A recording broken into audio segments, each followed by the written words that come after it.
नमस्कार मित्रांनो, मी पुन्हा एकदा तुमचं सर्वांचं मनापासून स्वागत करीत आहे। तर मित्रांनो, आपण गेल्या 4 दिवसापासून सिंधू नायक चषक 2026 आपण बघतोय, अनुभवतोय आणि आज या सिंधू नायक चषकाचा आजचा शेवटचा दिवस आहे। आणि आजच्या शेवटच्या दिवसामध्ये तुम्हाला मी लास्ट व्हिडिओमध्ये पण सांगितलं, माननीय मुख्यमंत्री तथा विद्यमान खासदार आदरणीय नारायणराव राणेसाहेब यांच्या 75व्या वाढदिवसानिमित्त ही भव्य टेनिस बॉल क्रिकेट स्पर्धा जी चालू आहे, त्या स्पर्धेचा आज अंतिम दिवस। साहेबांचा आज 75वा वाढदिवस आणि तब्बल 75 किलो वजनाचा केक त्या ठिकाणी कापला जाणार आहे। आणि आजच्या दिवशी भरपूर असं आहेत जे की तुम्ही कुपन खरेदी करून तुम्हाला टू व्हीलर मिळू शकते, असे अनेक आकर्षक बक्षीस आहेत, ते तुम्हाला डायरेक्ट त्या ठिकाणी सुद्धा समजतील। त्यानंतर आज सिनेमा ॲक्टर ॲक्ट्रेससुद्धा या वाढदिवसानिमित्त त्या मैदानावरती येणार आहेत। तसेच गायक सोनू निगम हे सुद्धा त्या मैदानावरती येणार आहेत। मी सुद्धा येत आहे, तुम्हीसुद्धा या। आजच्या दिवशी कोणकोणते 4 संघ आहेत ते तुम्हाला पुढे मी सांगतो। त्यामध्ये पहिल्या दिवशी सेमीफायनलला गेलेला संघ जो आहे AK स्पोर्ट्स वरवडे, दुसऱ्या दिवशी गोवन स्ट्रायकर गोवा, तिसऱ्या दिवशी जो संघ क्वालिफाय झालेला आहे आणि चौथ्या दिवशी म्हणजेच कालच्या रजनीमध्ये तिसऱ्या दिवशी झालेला आहे वैभववाडीचा संघ, आणि कालच्या रजनीमध्ये अवधूत स्पोर्ट्स कणकवली, अशा 4 संघामध्ये आज 2 सेमीफायनल आणि 1 फायनलचा सामना होणार आहे। तर त्याबद्दल पुढे तुम्हाला सर्व मी सविस्तर माहिती देतो। तर मित्रांनो, माजी मुख्यमंत्री तथा विद्यमान खासदार माननीय श्री नारायणराव राणेसाहेब यांच्या 75व्या वाढदिवसानिमित्त खुल्या टेनिस बॉल क्रिकेट स्पर्धा सिंधू नायक चषक, प्रथम पारितोषिक आहे 5,75,575, रनरअप 2,75,575 आणि तृतीय आणि चतुर्थ क्रमांक यासाठी 50,000 असे पारितोषिक आहेत। मॅन ऑफ दी सिरीजसाठी सुद्धा टू व्हीलर आहे, त्याची घोषणा आज प्रत्यक्ष मैदानावरती होणार आहे। आणि कुपनवरती सुद्धा आज भरपूर पारितोषिक आहेत। महिलांसाठी सुद्धा 1 टू व्हीलर आहे आणि पुरुषांसाठी सुद्धा 1 टू व्हीलर आहे। आजचं खास आकर्षक म्हणजे स्पर्धेला आणि वाढदिवसानिमित्त ॲक्टर म्हणजेच संजय दत्त हा ॲक्टर आज त्या ठिकाणी ग्राउंडवरती येणार आहे। त्यानंतर सोनू निगमसुद्धा शक्यतो येणार आहे, त्यांचाही कार्यक्रम उद्यासुद्धा आहे कणकवलीमध्ये, परंतु ते आजसुद्धा या कार्यक्रमाला सुद्धा येऊ शकतात। आणि तब्बल 75 किलो वजनाचा केक वाढदिवसानिमित्त कापला जाणार आहे। तर मित्रांनो, आजच्या दिवशी जे 2 सेमीफायनल होणार आहेत आणि 1 फायनल होणार आहे, तर 4 सेमीफायनलिस्ट टीम ज्या आहेत त्या मी तुम्हाला सांगतो। तर कोणकोणत्या 4 सेमीफायनलिस्ट टीम आहेत पाहूया। जे 2 सेमीफायनलचे सामने होणार आहेत त्यामध्ये गोवन स्ट्रायकर गोवा विरुद्ध भैरी भवानी वैभववाडी हा सामना होईल। त्यानंतर AK स्पोर्ट्स विरुद्ध अवधूत स्पोर्ट्स असे 2 सेमीफायनलचे सामने होतील। परंतु पहिला सामना कोणता होईल सेमीफायनलचा तो आयोजकच ठरवेल, कारण की त्यांनी काय तसं सांगितलेलं नाही आहे। परंतु या 2 संघामध्ये सामने होतील। तर आपण गोवन स्ट्रायकर गोवा या संघामध्ये कोणकोणते खेळाडू आहेत ते आपण पाहूया पहिलं। तर हा जो संघ आहे हा दुसऱ्या दिवशी खेळला होता। तर यामध्ये आयकॉनची भूमिका प्रथमेश ठाकरे आणि श्रेयस कदम आणि रजत कुडाळकर असे 3 आयकॉन आहेत। शेवटच्या सामन्यामध्ये तुम्ही श्रेयस कदमची फलंदाजी पाहिली असेल, तब्बल 33 धावा करून त्याने आपल्या संघाला विजय मिळवून दिला होता। जबरदस्त फलंदाजी आपण त्याची पाहिली होती, हेलिकॉप्टर बॉय म्हणून तो प्रसिद्ध आहे। त्यानंतर प्रथमेश ठाकरे फलंदाजी आणि गोलंदाजीसुद्धा अतिशय चतुर मानला जातो। क्षेत्ररक्षणासाठी सुद्धा जबरदस्त क्षेत्ररक्षण हा खेळाडू करतो, तुम्ही सर्वांनीच पाहिलं असेल याचं क्षेत्ररक्षणसुद्धा। आज या खेळाडूंचा खेळ पाहण्यासाठी सर्वच मैदानावरती येतील। या संघाचा 3रा आयकॉन आहे रजत कुडाळकर, प्रॉपर गोव्याचाच आहे। याचीसुद्धा खेळी गेल्या वर्षी तुम्ही मिडबाव टुर्नामेंटमध्ये पाहिली असेल किंवा गोव्याच्या टुर्नामेंटमध्ये पाहिली असेल। त्यानंतर स्थानिक खेळाडू जे आहेत गौरेश आणि गुरुप्रसाद आरोस्कर, सूरज गावडे, नितेश कांबळे, गौरेश देसाई, घुंगरू, गौरेश नागवेकर या संघाचा कर्णधार याच्या नेतृत्वाखाली हा संघ खेळताना दिसेल।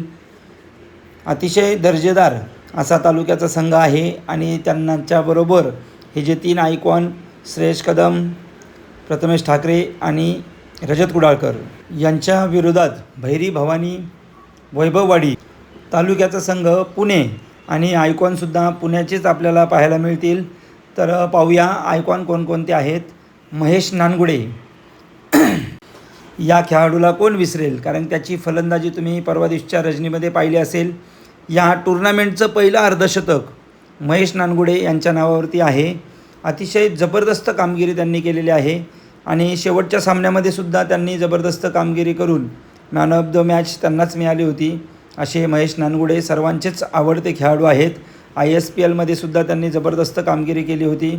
त्यानंतर दुसरे आयकॉन सुशांत गायकवाड याचीसुद्धा फलंदाजी तुम्ही पहिल्या दिवशी पाहिली असेल. जबरदस्त फलंदाजी केलेली आहे. हा सुद्धा आयकॉन खेळाडू आहे, ऑल इंडिया आयकॉन. दोनही फलंदाज हे लेफ्टी आहेत. अतिशय दर्जेदार फलंदाजी या दोनही संघाने त्या दिवशी केली होती. मनोज 11 या संघाच्या विरोधातसुद्धा सुशांत गायकवाडने जबरदस्त फलंदाजी केली होती. त्या मॅचमध्ये महेश नानगुडे जास्त काही करू शकला नाही, परंतु सुशांत गायकवाड आणि इतर दुसरे फलंदाज होते, त्यांनी चांगली कामगिरी केली आणि तो सामना विजयी झाले. त्यानंतर ऋतिक गजर हा सुद्धा या संघाचा आयकॉन खेळाडू आहे. हा सुद्धा लेफ्टीज फलंदाज आहे. ISPL खेळलेला हा सुद्धा खेळाडू आहे. याचीसुद्धा जबरदस्त फलंदाजी आहे. त्या दिवशीसुद्धा 2 सामन्यामध्ये याची जबरदस्त फलंदाजी आपल्याला पाहायला मिळाली होती आणि तीच फलंदाजी आजच्या दिवशीसुद्धा आपल्याला पाहायला मिळेल. त्यानंतर वासिक शेख हा सुद्धा जबरदस्त ऑलराऊंडर आहे. पुणे जिल्ह्यातील गोलंदाजी आणि फलंदाजीच्या जीवावर त्याने कित्येक सामने आपल्या संघाला जिंकून दिलेले आहेत. असा हा वासिक शेख अतिशय शांत आणि संयमी खेळाडू आहे वासिक शेख. तर यांचा सर्वांचाच खेळ पाहण्यासाठी आज तुम्ही सर्वांनी मैदानावरती या. त्यानंतर या संघामध्ये धनंजय भिंताडे हा खेळाडूसुद्धा ISPL खेळलेला आहे. गोलंदाजी आणि फलंदाजी अशी ऑलराऊंडर भूमिका असते या खेळाडूची. नेहमी मोठमोठ्या संघामध्ये हा खेळाडू खेळलेला आहे. तर याचीसुद्धा फलंदाजी आणि गोलंदाजी पाहण्यासाठी तुम्हीसुद्धा या मैदानावरती. त्यानंतर विकी कलमे याचीसुद्धा त्या दिवशी तुम्ही गोलंदाजी पाहिली असेल. अप्रतिम गोलंदाजी केली. त्याच्या फिरकीच्या जादूवरती याने कित्येक फलंदाजाला नाचवलं आहे आणि तीच गोलंदाजी पुन्हा एकदा आज आपल्याला पाहण्यासाठी मिळेल. जबरदस्त गोलंदाज आहे विकी कलमे. असे पुण्यामधील बरेचसे आणखी नामांकित खेळाडू आहेत. ऋषी झोरे सर जे विकेट किपिंग भूमिका निभावतात, सर्वांनाच परिचित आहेत, ते सुद्धा आपल्याला या संघामध्ये खेळताना दिसतील. बाकीही पुण्याचे बरेचसे प्लेयर आपल्याला या संघामध्ये खेळताना दिसतील. आज 2 सेमीफायनल आणि 1 फायनलचा सामना होणार आहे. अतिशय रंगतदार सेमीफायनलचे सामने होतील. या 2 संघामध्ये 1 सेमीफायनलचा सामना होणार आहे. AK स्पोर्ट्स वरवडे विज अवधूत स्पोर्ट्स कणकवली. तर आपण AK स्पोर्ट्स वरवडे हा संघ पाहूया. AK स्पोर्ट्स वरवडे या संघामध्ये पनवेल तालुक्याचे खेळाडू आपल्याला खेळताना दिसतील आणि त्या संघामध्ये आयकॉन जे 3 आहेत ते आयकॉन आपण पाहूया. विकी भोईर या गोलंदाजाची गोलंदाजी तुम्ही पहिल्या दिवशीसुद्धा पाहिली असेल. जबरदस्त गोलंदाजी करतो. स्पीडचा बेताज बादशाह म्हणून अशी त्याची ओळख आहे विकी भोईरची. हा सुद्धा ISPL खेळाडू आहे. त्यानंतर विश्वजित ठाकूर स्पीड गन अशी त्याची ओळख आहे. जबरदस्त गोलंदाजी करतो तो सुद्धा. त्याचीसुद्धा स्पीड मला वाटतं बऱ्याचशा टुर्नामेंटमध्ये सर्वाधिक जलद गतीने गोलंदाजी करणारा गोलंदाज ठरलेला आहे विश्वजित ठाकूर आणि फलंदाजीसुद्धा तो जबरदस्त करतो. त्याची गोलंदाजी आपण पहिल्या दिवशी पाहिलेली असेल. पहिल्याच दिवशी AK स्पोर्ट्स वरवडे हा संघ खेळला होता. त्यानंतर तिसरा आयकॉन जो आहे रजत मुंडे याचीसुद्धा फलंदाजी आपण त्या दिवशी पाहिली. त्या दिवशी जेवढी अपेक्षा आहे तेवढी फलंदाजी झाली नव्हती, परंतु त्याची आज अपेक्षा तो 100% सर्वांची पूर्ण करेल. आज त्याची बॅटिंग पाहण्यासाठी जे प्रेक्षक आलेले आहेत निश्चित त्यांचं समाधान होईल अशी फलंदाजी करेल रजत मुंडे. कारण की हल्लीच्या झालेल्या टुर्नामेंटमध्ये मालिकावीरमध्ये त्याला 4 व्हीलरसुद्धा मिळालेले आहे. असा आहे रजत मुंडे. असे हे या संघामध्ये 3 आयकॉन आपल्याला खेळताना दिसतील. हे 3ही आयकॉन आत्ता झालेली ISPL स्पर्धा खेळलेले हे 3 आयकॉन आहेत. त्यानंतर तालुक्यातील प्लेयर पनवेल तालुका मयूर वाघमारे याची गोलंदाजी सर्वांनीच पाहिली असेल. अतिशय जबरदस्त गोलंदाजी करतो तो मयूर वाघमारे, परंतु यावेळी त्याला गोलंदाजी करण्यासाठी जास्त संधी मिळाली नाही, कारण 2 आयकॉन आणि तिसरा गोलंदाज म्हणून अंगद पाटील आणि प्रसन्न पाटील हे 4 गोलंदाज आहेत, म्हणून मयूर वाघमारे यांना जास्त संधी मिळाली नाही. तर दुसरा जो आहे प्रसन्ना पाटील यानेसुद्धा अप्रतिम गोलंदाजीचा नजराना सर्वांना दाखवलेला आहे. तशीच गोलंदाजी तो आजसुद्धा करेल. त्यानंतर तिसरा जो गोलंदाज आहे अंगद पाटील, याची गोलंदाजी सर्वांनीच पाहिली आहे आणि विशेष करून हा कोकणामध्ये आल्यानंतर प्रत्येक वेळेस काही ना काही वेगळं करतो, म्हणून सर्व प्रेक्षक त्याच्या प्रेमात पडत असतं. आणि यावर्षीसुद्धा त्याने तसंच केलं. पहिल्या दिवशीच आत्तापर्यंत टुर्नामेंटमध्ये पहिली जी मेडन ओव्हर टाकलेली आहे ती याच्याच नावावरती आहे, तो म्हणजे अंगद पाटील. त्यानंतर याच संघामध्ये किरण पवार आणि त्याचा भाऊ अक्षय पवार हे दोनही याच संघामध्ये तुम्हाला खेळताना दिसतील. या दोघांची फलंदाजी आपण पहिल्या दिवशी पाहिलेली आहे आणि आजसुद्धा यांची फलंदाजी पाहण्यासाठी सर्वांनी मैदानावरती या. निश्चित सर्वांनाच यांची फलंदाजी मोहित करून घेईल असे हे दोनही फलंदाज आहेत. दोघे भाऊ आहेत. तर यांच्या विरोधात सामना होईल. अवधूत स्पोर्ट्स कणकवली, दोनही स्पॉन्सर हे कणकवलीचेच आहेत, दोनही आमचे मित्रच आहेत. तर अवधूत स्पोर्ट्स कणकवली या संघामध्ये आयकॉन आहेत फरमान खान, त्याची गोलंदाजी आपण कालच्या दिवशी पाहिलीच असेल. जबरदस्त गोलंदाजी केली आणि त्याच्या गोलंदाजीच्या बळावरती हा संघ सेमीफायनलपर्यंत प्रवेश केलेला आहे. त्यानंतर साहिल लोंगले याचीसुद्धा काल गोलंदाजी आपण पाहिली असेल. भल्या फलंदाजाला त्यांनी अक्षरशः नाचवलं आहे. केतन म्हात्रे, कृष्णा गवळी यांच्यासाठी सारखे मातब्बर खेळाडू कालच्या दिवशी आपण पाहिले, त्यांनासुद्धा या नाचवलं अक्षरशः या साहिल लोंगले या गोलंदाजाने.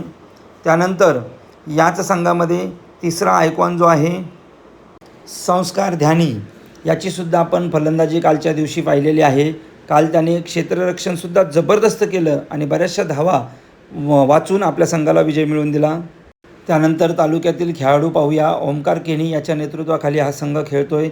ओमकार केनीची फलंदाजीसुद्धा आपण पाहिली असेल. पहिल्या 1-2 सामन्यामध्ये त्याला जास्त सूर गवसला नाही, परंतु शेवटच्या निर्णायक सामन्यामध्ये त्याने जबरदस्त फलंदाजी केली आणि आपल्या संघाला विजय मिळवून दिला. त्या सामन्याचा तो मॅन ऑफ द मॅचसुद्धा ठरला असा तो फलंदाज ओमकार केनी. त्यानंतर विशाल शहा, याला जास्त सूर गवसला नाही, परंतु अतिशय शांत आणि संयमी आणि मोठ्या मॅचचा मोठा प्लेअर आहे विशाल शहा. त्यानंतर आयुब शेख हा खेळाडू ऑलराऊंडर आहे. मी तुम्हाला कालच्या ब्लॉगमध्ये सुद्धा बोललो होतो, जो सुप्रीमो चषक होतो त्या चषकामध्ये बेस्ट बॅटर हा किताब त्याला मिळालेला आहे.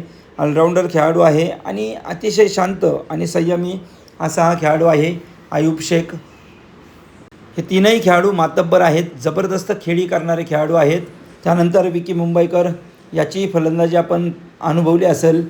तोही जबरदस्त फलंदाजी करतो, परंतु त्याला त्या दिवशी जास्त चान्स मिळाला नाही. ज्यावेळेस चान्स मिळेल तो नक्कीच सोनं करतो असा हा विकी मुंबईकर. आणि त्यानंतर रवी बुंबक, याचीसुद्धा गोलंदाजी आपण कित्येक वर्षापासून पाहतो, जबरदस्त गोलंदाज आहे हा. तर असे 2 सेमीफायनल आणि एक फायनलचा सामना होणार आहे. तर मित्रांनो, मला असं वाटतं कोकणातील सर्वात मोठी स्पर्धा आहे आणि सर्वात मोठी म्हणण्यापेक्षा जे पारितोषिक आहेत ते आत्तापर्यंत रेकॉर्ड ब्रेक आहेत. सर्वच स्पर्धा, प्रत्येक रेकॉर्ड तोडण्यासाठी ही स्पर्धा आयोजित केलेली आहे. म्हणजे जसं 75 किलो वजनाचा केक आहे. नंतर प्रेक्षकांसाठीसुद्धा कुपनवरती 2 व्हीलर मिळणार आहे. विशेष म्हणजे पुरुषांसाठीसुद्धा आणि स्त्रियांसाठीसुद्धा. तर मित्रांनो, आजचा दिवस वेळात वेळ काढून तुम्हीसुद्धा मैदानावरती या, मीसुद्धा येणार आहे. असेच नवनवीन व्हिडिओ पाहण्यासाठी जिल्ह्यामध्ये गोवा, कर्नाटक राज्यामध्ये अशा बऱ्याचशा नवीन टुर्नामेंट आहेत, मोठमोठ्या टुर्नामेंट आहेत, डे नाईटच्या टुर्नामेंट आहेत. त्या टुर्नामेंटमध्ये कोणकोणते संघ खेळतील, कोणकोणत्या संघामध्ये कोणकोणते प्लेयर खेळतील, त्याचीही मी माहिती, त्याचीही अपडेट या ब्लॉगच्या माध्यमातून मी टाकेल. तर मित्रांनो, व्हिडिओ आवडला असेल तर लाईक, शेअर आणि कमेंट करायला विसरू नका. चॅनलला सबस्क्राईब करायला विसरू नका. धन्यवाद मित्रांनो.